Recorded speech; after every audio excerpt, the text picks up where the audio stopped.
My god, I hate the fact that MAPPA animators are treated like complete trash, but are pumping out content like this. I might be a little premature saying this, but I'm gonna throw my hat in the ring and say that this is probably, arguably, episode of the season. And I don't say that lightly. I don't make play-by-play videos where I just review and recap what went on in them. But for whatever reason, when I saw this one today, I knew that I had to do it.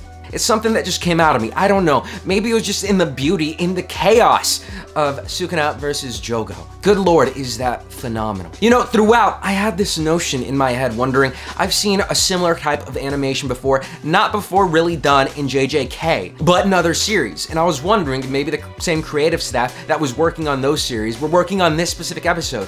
And of course, they were. People like Itsuki Tsuchigami over here, who essentially worked on those big-ass fight sequences for My Hero Academia and for Mob Psycho. Yeah, animators like him that were a part of these series worked for these scenes. And it is apparent with how fluid the motion is and how brilliant it all comes together. Also, P.S., this guy's also one of the big animators that's spoken out about MAPPA's abuse of staff. And he's still pumping out stuff like this. I'll tell you, not only did this episode have my blood pumping with adrenaline just watching these two characters completely decimate Shibuya, I was also in my feels because we just got the resolution to the entire Toji resurrection arc. And Jesus, I know, and Jesus, I don't know how the staff is able to pull these things off. They are able to greatly expand on any scene that's in the manga and just give it so much more life, so much more character. A lot of people were talking about the scene in the previous episode where Toji catches a fish in his mouth and how that entire sequence is just fan service for any Fujiyoshis or female fans that are out there. But I mean,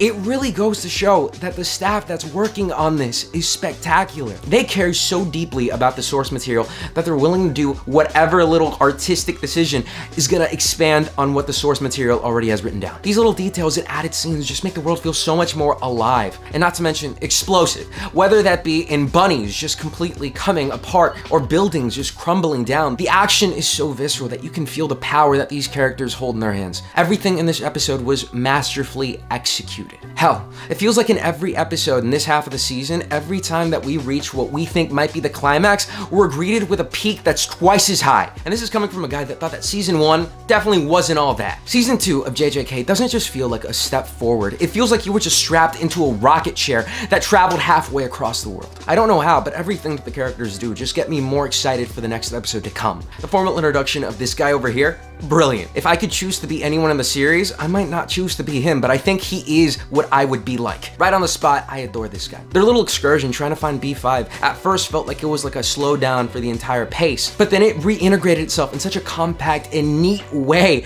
that it just added so much more enjoyment for the story at large. You want to see tension, you want to see that oh my god factor, so why not introduce it to the side characters that we've been following for this episode? But then again, the creme de la creme was Jogo versus Sukuna. A fight that if you want to catch every single bit of it, you'd have to rewind and watch back over and over and over again because there's so many things happening at once that you just need to do it again and again to really catch a grasp of what the animators have been doing here. These are seasoned animators that are pouring their heart and souls into this, and I think it really shows. From the big energetic movements that our characters make, to even the small details when we're looking at the in-betweens. If you pause the scene at a certain moment, you're gonna catch a glimpse of something that you wouldn't have seen otherwise. I especially love this one over here because I saw it in the moment, but then when I go back and freeze frame it, it looks so much more menacing. And I know that there was a big conversation among who was gonna do that animation better. The big sequence where Sukuna has his fire bow and Jogo just has his fireball. People were saying that fan animators already did it the best and that there was no way that the staff members on board on MAPPA